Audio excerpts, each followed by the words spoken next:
launched in Johor, which Her Royal Highness Raja Zarith initiated and supported. In November 2016, Her Royal Highness Raja Zarith Sofiah delivered a special address at the World Islamic Economic Forum Businesswomen Forum themed Women and Creative Economy held in Korea on the role of universities in nurturing creativity through education. In May 2017, Her Royal Highness launched the Tindak campaign by the Johor Women's League, a campaign focusing on protecting children from sexual abuse. Recently, in July 2017, Her Royal Highness was awarded an honorary doctorate of letters from the University of Nottingham, Malaysia campus for her contribution to education and her commitment for the betterment of society in Malaysia. With that, I'd like to invite Professor Dr. Yanakumaran Subramaniam, the President of MELTA, to accompany Her Royal Highness, the Permaisuri Johor, the Royal Patron of MELTA, to deliver her royal lecture and to declare open the 26th MELTA International Conference.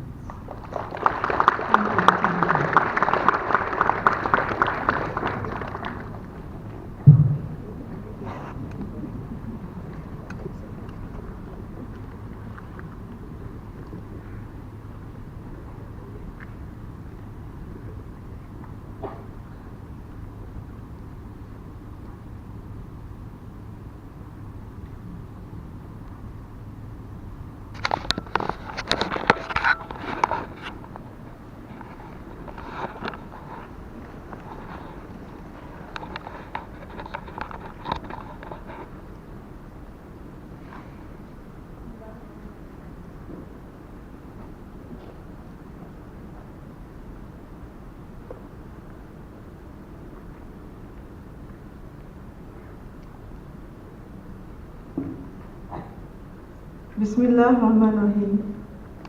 In the name of Allah, the most merciful and the most benevolent. Assalamu alaikum wa rahmatullahi wa barakatuh. May peace be upon us all. Ladies and gentlemen, good morning.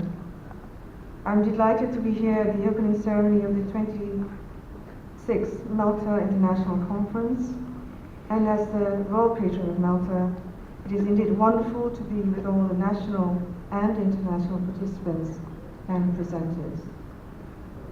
I'm also honored to be in the company of teachers who are members of MELTA.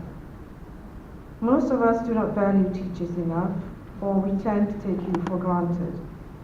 What we forget is that what teachers actually do is to be of service to our children, and thus at the same time are of service to our country.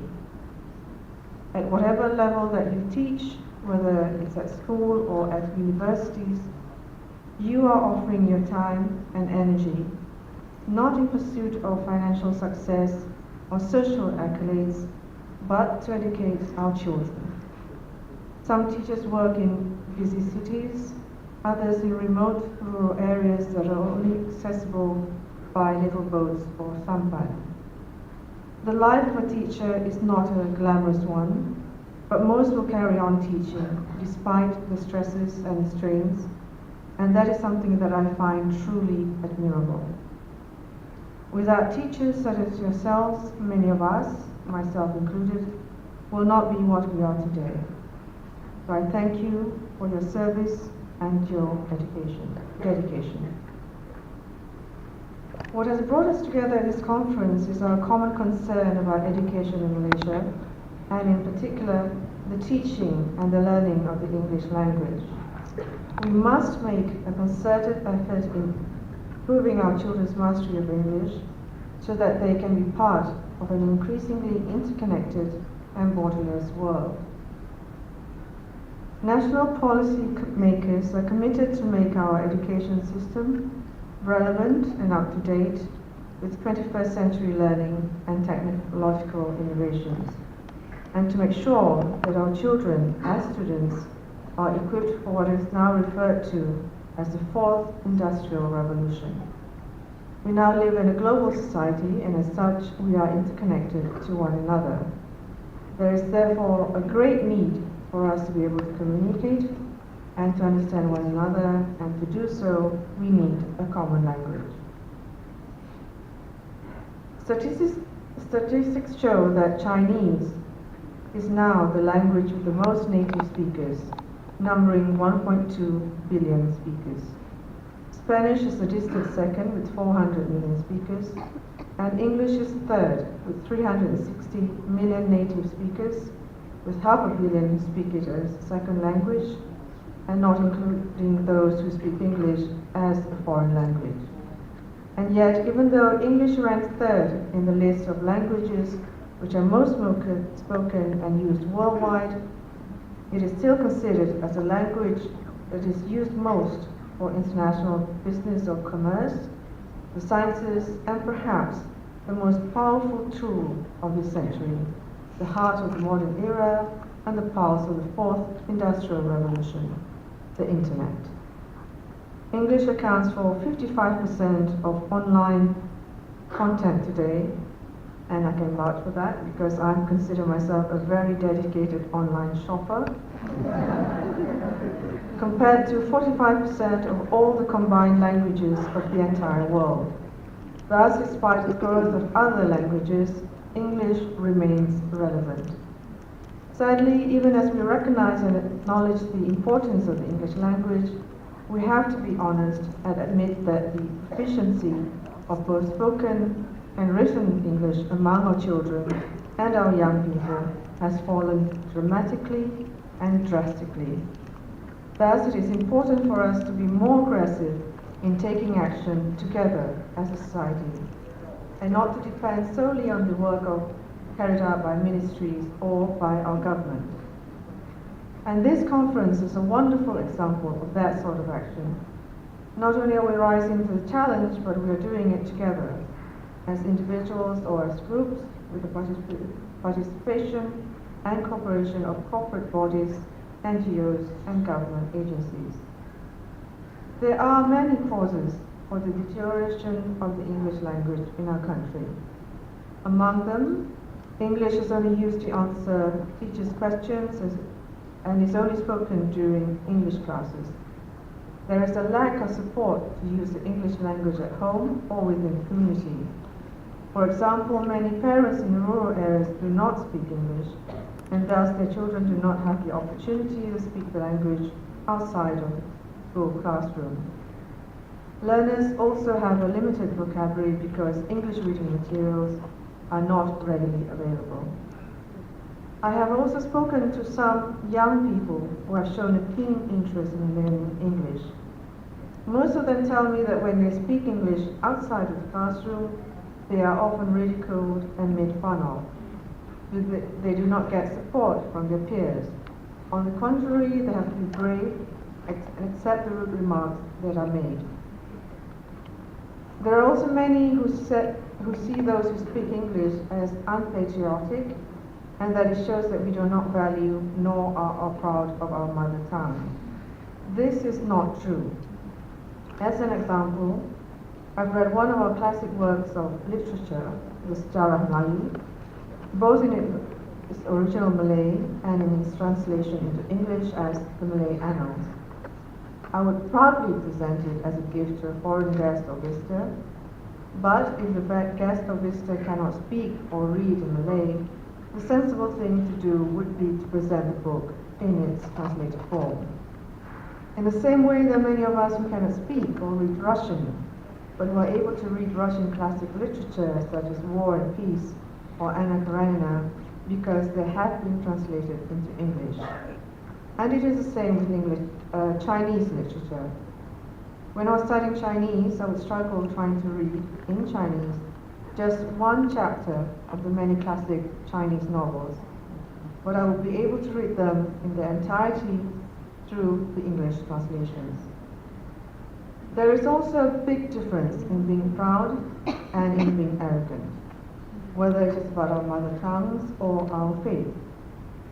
Being proud is when I acknowledge my heritage and that I speak Malay. Being arrogant is when I presume that people from other countries and of other ethnicities can speak the same language that I speak. It is the same with our beliefs or our faith. We should never presume that they would understand Islam, Buddhism, or Hinduism, or other faiths if they have not had any contact with people who practice these religions. In a world where there's increasing hate crimes, intolerance, aggression, and armed conflicts, it is more important than ever before to be able to communicate with each other. And one of the ways we can do so is through the use of the English language. As regards the rapid decline of the use of the English language in our country, we should accept the fact that the role of technology in supporting 21st century learning is crucial. We should use technologies such as social media, mobile gadgets, interactive digital tools, and online educational sites to empower English teaching and learning. For example, I read that 2 years ago, at the launch of the Kota Kinabalu Holy Trinity Parents and Teachers Association annual general meeting, the Tourism, Culture and Environment Assistant Minister in Saba, Dr. Pang Ming, had said that the use of computers and projectors at schools would attract pupils' attentions whilst learning. He also mentioned that several Chinese stream schools in Kota Kinabalu had already started using smart TVs and projectors as teaching tools. So I say bravo to Saba.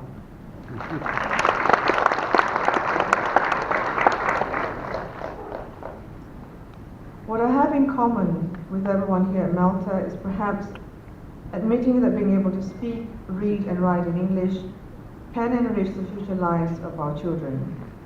We have to accept, whether we like it or not, that some of the best universities are situated in the Western world, and to get a degree would require a knowledge of the English language. Imagine giving a child a dream to study at one of these universities. How do we make that dream come true? One of the earliest steps would be, of course, to equip that child with the knowledge of the English language. I would like to end my speech with a little humor, if I may, and something which is quite personal. We are, of course, discussing one of the most serious subjects in Malaysian education, and I have, for many years now, been involved with MELTA and have presented papers at other language conferences.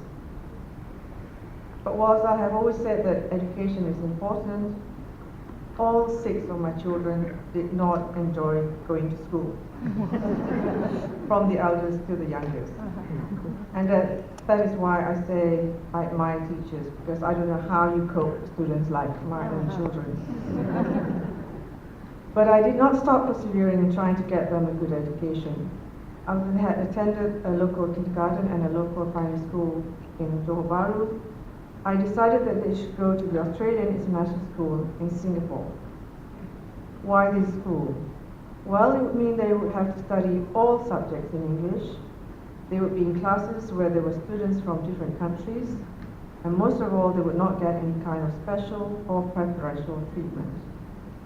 The teachers took me seriously.